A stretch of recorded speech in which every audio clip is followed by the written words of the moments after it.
Chapter 27. Pieces of 8.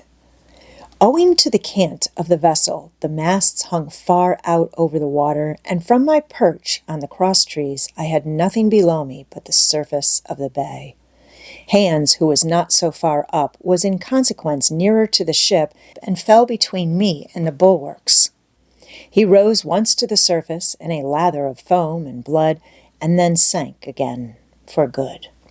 As the water settled, I could see him lying huddled together on the clean, bright sand in the shadow of the vessel's sides. A fish or two whipped past his body. Sometimes, by the quivering of the water, he appeared to move a little, as if he were trying to rise. But he was dead enough for all that, being both shot and drowned, and was food for fish in the very place where he had designed my slaughter. I was no sooner certain of this than I began to feel sick, faint, and terrified. The hot blood was running over my back and chest. The dirk, where it had pinned my shoulder to the mast, seemed to burn like a hot iron, yet it was not so much these real sufferings that distressed me, for these, it seemed to me, I could bear without a murmur. It was the horror I had upon my mind of falling from the cross-trees into that still green water, beside the body of the coxswain. I clung with both hands till my nails ached, and I shut my eyes as if to cover up the peril. Gradually, my mind came back again. My pulses quieted down to a more natural time, and I was once more in possession of myself. It was my first thought to pluck forth the dirk, but either it stuck too hard or my nerve failed me, and I desisted with a violent shudder. Oddly enough, that very shudder did the business. The knife, in fact, had come the nearest in the world to missing me altogether. It held me by a mere pinch of skin, and this the shudder tore away. The blood ran down the faster, to be sure, but I was my own master again, and only tacked to the mast by my coat and shirt. These last I broke through with a sudden jerk, and then regained the deck by the starboard shrouds. For nothing in the world would I have again ventured, shaken as I was, upon the overhanging port shrouds from which Israel had so lately fallen. I went below and did what I could for my wound. It pained me a good deal and still bled freely, but it was neither deep nor dangerous, nor did it greatly gall me when I used my arm. Then I looked around me, and as the ship was now, in a sense, my own, I began to think of clearing it from its last passenger, the dead man, O'Brien. He had pitched, as I have said, against the bulwarks, where he lay like some horrible, ungainly sort of puppet, life-size indeed, but how different from life's color or life's comeliness. In that position I could easily have my way with him, and as the habit of tragical adventures had worn off almost all my terror for the dead, I took him by the waist as if he had been a sack of bran, and with one good heave tumbled him overboard. He went in with a sounding plunge, the red cap came off and remained floating on the surface, and as soon as the splash subsided, I could see him and Israel lying side by side, both wavering with a tremulous movement of the water. O'Brien, though still quite a young man, was very bald. There he lay, with that bald head across the knees of the man who had killed him, and the quick fishes steering to and fro over both. I was now alone upon the ship. The tide had just turned. The sun was within so few degrees of setting that already the shadow of the pines upon the western shore began to reach right across the anchorage and fall in patterns on the deck. The evening breeze had sprung up, and though it was well warded off by the hill with the two peaks upon the east, the cordage had begun to sing a little softly to itself, and the idle sails to rattle to and fro. I began to see a danger to the ship. The jibs I speedily doused and brought tumbling to the deck, but the mainsail was a harder matter. Of course, when the schooner canted over, the boom had swung outboard, and the cap of it and a foot or two of sail hung even under water. I thought this made it still more dangerous, yet the strain was so heavy that I half feared to meddle. At last I got my knife and cut the halyards. The peak dropped instantly, a great belly of loose canvas floated broad upon the water, and since, pull as I liked, I could not budge the downhaul, that was the extent of what I could accomplish. For the rest, the Hispaniola must trust to luck, like myself. By this time, the whole anchorage had fallen into shadow. The last rays, I remember, falling through a glade of the wood and shining bright as jewels on the flowery mantle of the wreck. It began to be chill. The tide was rapidly fleeting seaward, the schooner settling more and more on her beam ends. I scrambled forward and looked over. It seemed shallow enough, and holding the cut hawser in both hands for a last security, I let myself drop softly overboard. The water scarcely reached my waist. The sand was firm and covered with ripple marks, and I waded ashore in great spirits, leaving the Hispaniola on her side, with her mainsail trailing wide upon the surface of the bay. About the same time, the sun went fairly down, and the breeze whistled low in the dusk among the tossing pines. At least, and at last, I was off the sea, nor had I returned thence empty-handed. There lay the schooner, clear at last from buccaneers and ready for our own men to board and get to sea again. I had nothing nearer my fancy than to get home to the stockade and boast of my achievements. Possibly I might be blamed a bit for my truantry, but the recapture of the Hispaniola was a clenching answer, and I hoped that even Captain Smollett would confess I had not lost my time.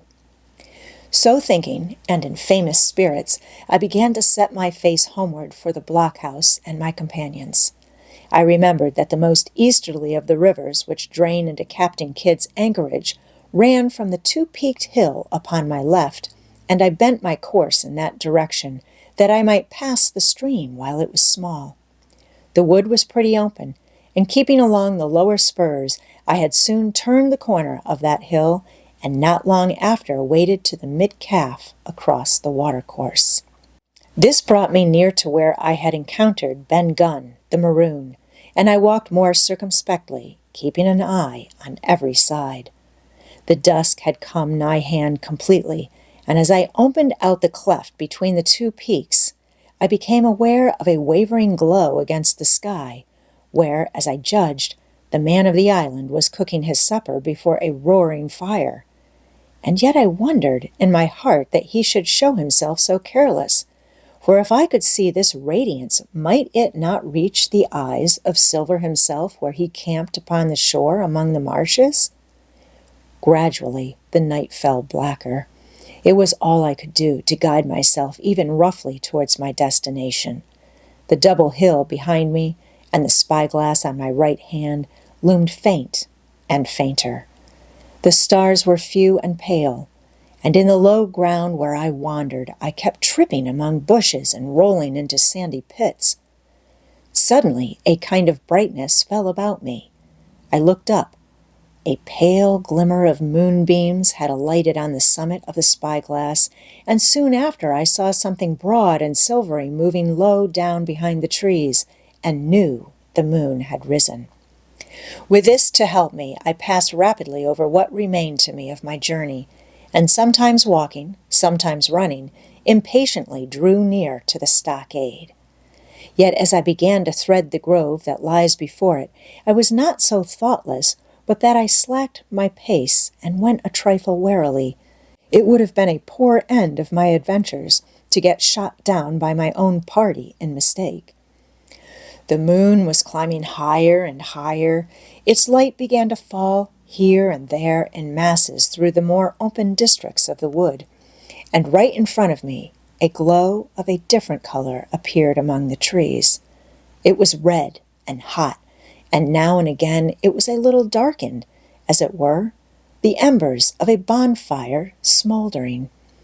For the life of me I could not think what it might be. At last I came right down upon the borders of the clearing. The western end was already steeped in moonshine. The rest and the blockhouse itself still lay in a black shadow checkered with long silvery streaks of light. On the other side of the house, an immense fire had burned itself into clear embers and shed a steady red reverberation, contrasted strongly with the mellow paleness of the moon. There was not a soul stirring, nor a sound beside the noises of the breeze. I stopped, with much wonder in my heart, and perhaps a little terror also. It had not been our way to build great fires. We were indeed, by the captain's orders, somewhat conservative of firewood, and I began to fear that something had gone wrong while I was absent. I stole round by the eastern end, keeping close in shadow, and at a convenient place where the darkness was thickest, crossed the palisade. To make assurance surer, I got upon my hands and knees and crawled, without a sound, towards the corner of the house. As I drew nearer, my heart was suddenly and greatly lightened. It is not a pleasant noise in itself, and I have often complained of it at other times, but just then it was like music to hear my friends snoring together, so loud and peaceful in their sleep. The sea cry of the watch, that beautiful "all's well," never fell more reassuringly on my ear. In the meantime, there was no doubt of one thing. They kept an infamous bad watch. If it had been Silver and his lads that were now creeping in on them, not a soul would have seen daybreak. That was what it was, thought I, to have the captain wounded, and again I blamed myself sharply for leaving them in that danger with so few to mount guard. By this time I had got to the door and stood up. All was dark within, so that I could distinguish nothing by the eye. As for sounds, there was the steady drone of the snorers and a small occasional noise, a flickering or pecking that I could in no way account for. With my arms before me, I walked steadily in. I should lie down in my own place, I thought with a silent chuckle, and enjoy their faces when they found me in the morning. My foot struck something yielding.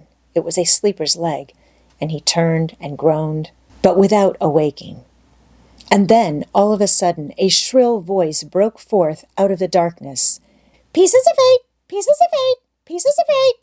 Pieces of 8! Pieces of 8!" and so forth, without pause or change, like the clacking of a tiny mill. Silver's green parrot, Captain Flint! It was she whom I had heard pecking at a piece of bark.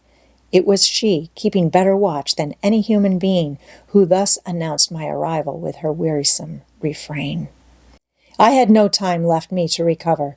At the sharp clipping tone of the parrot, the sleepers awoke and sprang up, and with a mighty oath the voice of Silver cried, "Who goes?"